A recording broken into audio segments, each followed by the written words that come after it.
Mungkin ada komputer dua ini, yang satu kripto, yang satu forex ya. Jadi matanya gini-gini Mas ya. Makanya sih nambah sih banyak gitu. Minusnya berapa sih Mas? Minusnya itu 100%. Waduh, MC dong ya.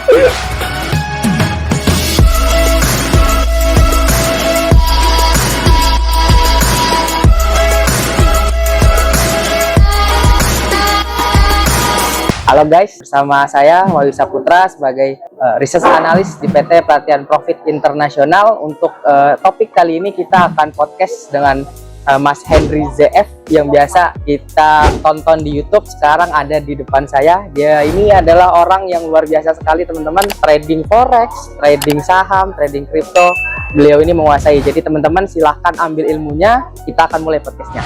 Gimana kabarnya Mas? Alhamdulillah baik. Udah lama ya? Iya udah lama sekali nih kita nggak bikin podcast ya. Kita kemarin udah diajak sih sama timnya, cuman ya udahlah bisanya hari ini. Pada di sini di kan biasa kan di kantor sebelah ya. Oh iya benar, di kantor sebelah. Gimana Mas kabarnya pasar market sekarang ini Mas, kira-kira Mas?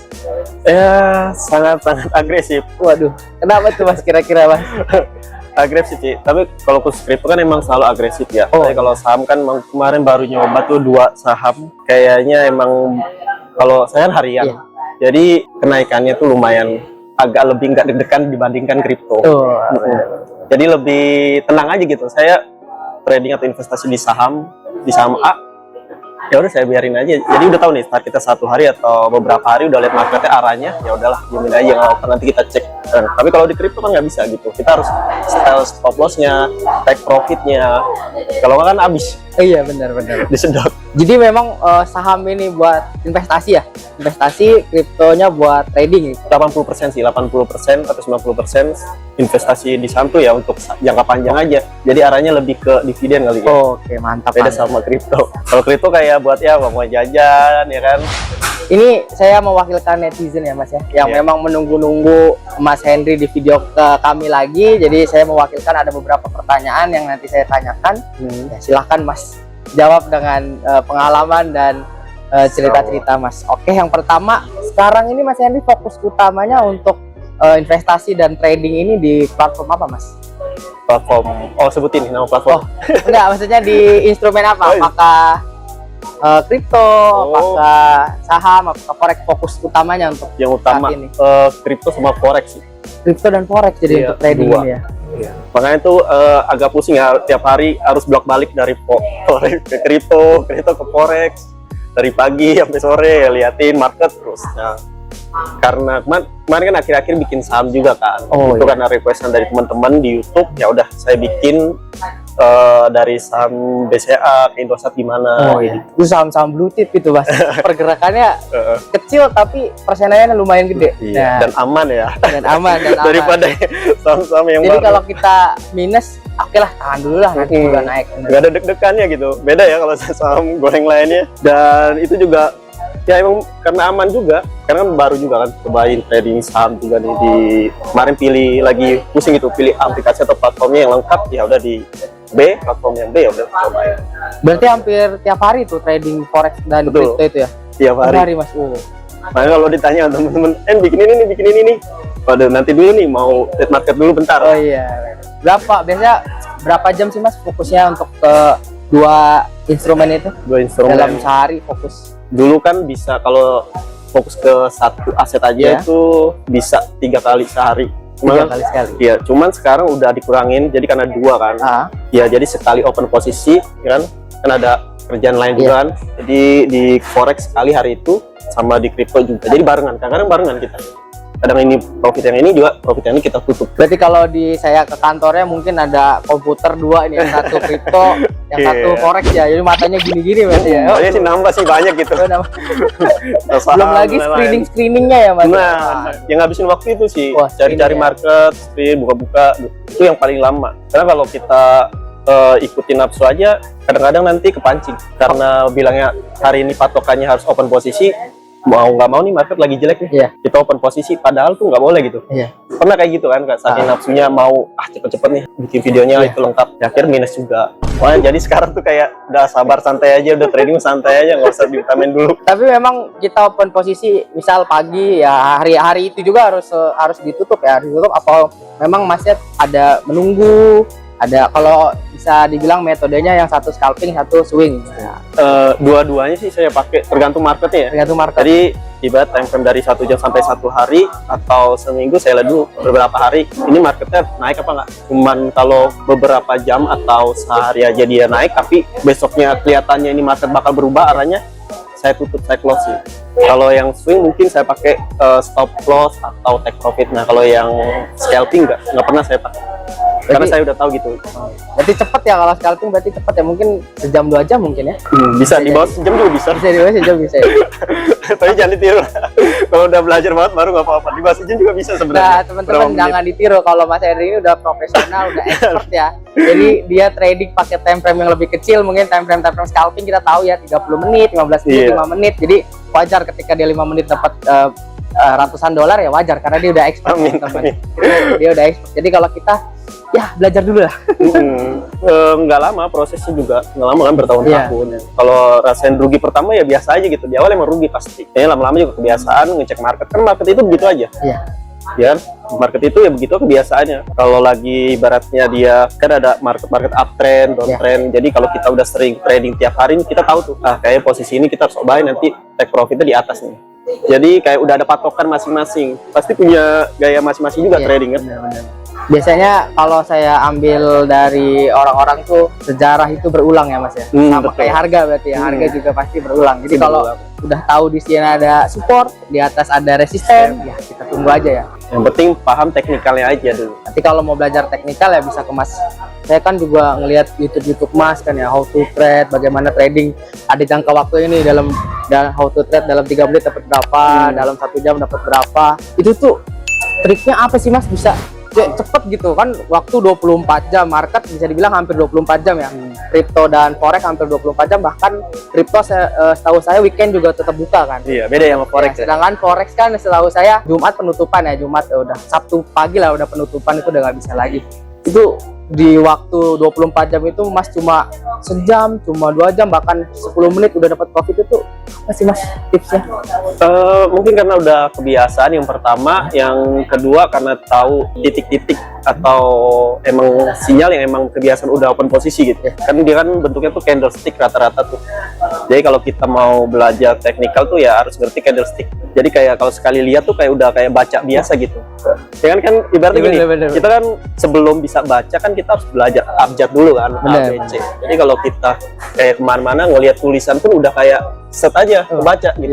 Sama kayak market juga gitu, ada kayak arti-artinya gitu. Setiap candlestick merah, hijau, itu semuanya tuh ada informasi sama konfirmasi sama sinyalnya juga. Mungkin kalau orang normal kan ada candle ini bentuknya kayak gini, ada yang hijau bentuknya kayak gini, cari dulu di Google. Itu kelama. Ini apa ini ya? Ini apa ini? Berarti kalau Mas sudah karena udah terbiasa, jadi ini candle bagus nih, ini candle buruk nih, udah ini candle reversal nih, ini candle continuation ya, gitu-gitu ya Mas. Berarti emang kalau udah terbiasa itu, kita ngelihat grafik itu kayak ngelihat abjad aja, ngelihat bacaan gitu aja, kayak kita mau baca sesuatu, misalnya ada tulisan, baca langsung gitu ya. Saya tuh sebenarnya nggak terlalu ngerti, maksudnya ngerti kan nama-namanya aja ya, tapi saya tahu kayak kekuatannya, pelemahannya dan lain-lain. Itu aja yang gampang saya ambil tuh waktu itu.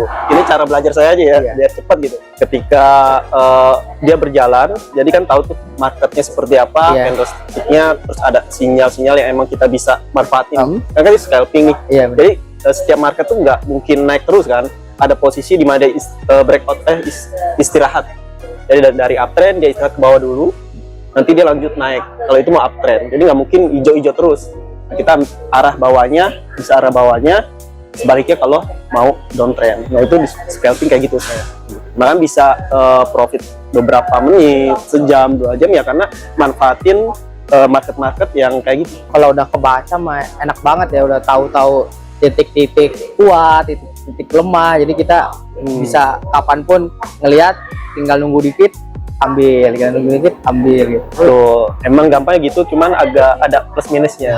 Biasanya nafsu, karena saking, kalau manusia gimana sih, gampang banget nyari duit, gampang banget nyari duit di sini nih. Kita nggak perlu kayak capek-capek kerja dan lain-lain ya, cuma mainin tangan dan gini-gini. Nah, karena nggak ada manusia kayak gitu kan, yang seharusnya kita hari ini udah lumayan dapat, tiba-tiba udah stop dulu nih. Karena manusia kayak kurang nih, nambahin dikit dah. Itu susah banget buat ngerubah itu, meskipun sebisa-bisanya kita juga tetap susah banget kalau soal duit. Selalu uang, makanya nggak pernah tuh saya keluar dari trading plan sendiri. Itu untuk teman-teman yang pesimis, masih nafsu, ternyata kita tahu bahwasanya yang sudah expert saja masih ada rasa nafsu. Jadi memang gimana caranya kita kontrol, kita punya hawa nafsu seperti itu. Mas tadi kan cerita banyak nih Mas, saya mau tahu nih Mas, penasaran nih. Selama trading di instrumen-instrumen seperti forex dan kripto ya khususnya, pengalaman pahit dan manisnya apa sih Mas? Boleh nggak diceritain ke teman-teman? Banyak banget. Mungkin teman-teman bisa jadiin motivasi, apalagi teman-teman yang pemula, saya yakin sih pahit dulu. Iya, nggak mungkin pasti manis. itu. Pasti minus dulu, nanti baru profit. Jadi sebenarnya banyak ya, karena dari proses belajar dulu kan nggak ada soal rame-rame kayak gini ya. Iya benar. Susah banget dulu nyari belajar di YouTube, di kelas dan lain-lain, itu susah banget buat nyari teknikalnya aja. Fundamentalnya kan masih ada gini-gini. Nah, jadi saya pertama tuh belajarnya kayak coba.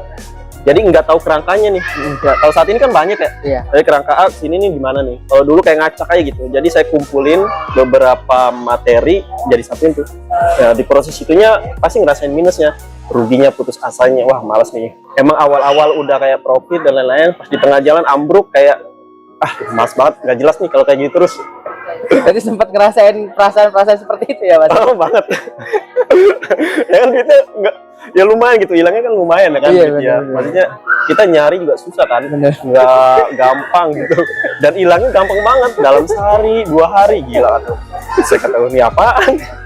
Tapi karena mungkin di otak saya tuh cara ini gitu, maksudnya nih peluang, masuk peluang bagus ya, mungkin untuk saat ini pasti rugi nih, tapi saya yakin nih nanti kedepannya bakal untung. Nah, makanya dari situ apa yang salah nih, ternyata trading plan saya yang salah, terus asal aja ya kan, yang seharusnya saya ngikutin market jadi nggak ngikutin market, jadi berlawanan gitu.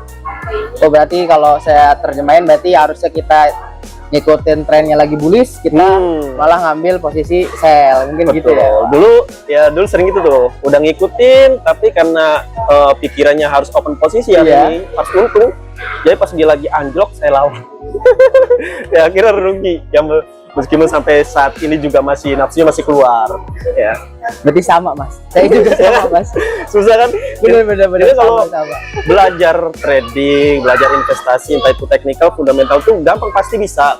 Yang susah itu diri sendiri ya, buat nahan nafsu, buat trading sehatnya gimana nih, yang udah ditetepin. Kadang kala masih mau lagi ya kan, balas dendam, ujung-ujungnya ambil putus asa, nyalain tuh aset dulu gitu. Nggak jelas nih, kayak scam nih, berapa nggak jawabnya. Tapi ternyata semakin kita tahu ilmunya, semakin kita banyak ilmunya, justru malah musuh terbesarnya adalah diri sendiri ya. Iya betul. Terus nih, kalau dulu bolehlah kita nyalain, kita nggak tahu apa-apa, bolehlah kita nyalain diri sendiri.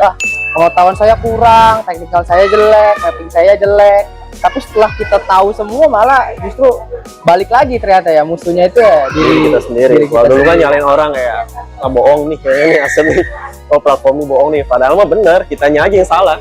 Karena kita belum lebih paham, belajar lebih detail aja. Intinya terus jalanin, terbiasa aja sih. Kalau udah terbiasa, kita enak aja jalaninnya. Jadi memang harus ada rasa optimis ya, kedepannya kita pasti bakal bisa, kedepannya kita bakal konsisten, kedepannya kita bakal tetap disiplin gitu. Kalau boleh tahu nih Mas ya, sepahit-pahitnya tuh biasanya minusnya berapa sih Mas? Minusnya itu 100%. Waduh, MC dong ya. Itu kena margin call malah pernah. Itu benar-benar kayak ngerasa bodoh banget gitu. Sebenarnya udah tahu nih, marketnya itu saya udah tahu. Kalau ini marketnya nggak sesuai sama prediksi saya udah siapin kayak, oh nih kalau udah nggak di sini berarti gua stop loss aja deh, nggak usah lah. Nah saat itu karena pede banget ya, jadi ada time frame 1 jam, 1 hari, seminggu tuh, karena saya lihat seminggu tuh bakalan tetap naik. Saya nggak fokus ke bawahnya tuh, karena kan saya trading per jam atau harian. Jadi saya gue yakin nih bakalan naik tuh. Ternyata turun, emang turun, terus saya turun, tapi nggak kuat, nggak ngerti modal. Equity-nya nggak kuat. Nah iya, jadi kalau mau trading jangka panjang, trading bulanan, mingguan, itu modal tuh utama. Jadi kalau modal, kenapa saya trading per jam harian? Ya karena saya sukanya dengan modal yang aman. Ya modal yang aman, jadi saya siap nih, hilang hari ini juga segini juga, ya udah bodo amat lah.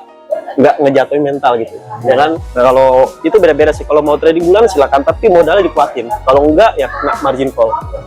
Udah pernah ngerasain tuh. Kalau itu kan tadi pahitnya nih. Nah, teman-teman pasti butuh dong manisnya supaya motivasi atau enggak pengalaman manis yang jadi titik Mas Henry ini semangat lagi dan optimis lagi, Mas. Kira-kira pernah profit berapa ataupun memang itu jadi pengalaman manis yang jadi titik balik Mas Henry yang tadinya tahu kita tidak optimis dan nyalahin asetnya menjadi orang yang konsisten seperti sekarang. Ya, karena semuanya dalam waktu sebulan tiba-tiba udah segini ya gitu.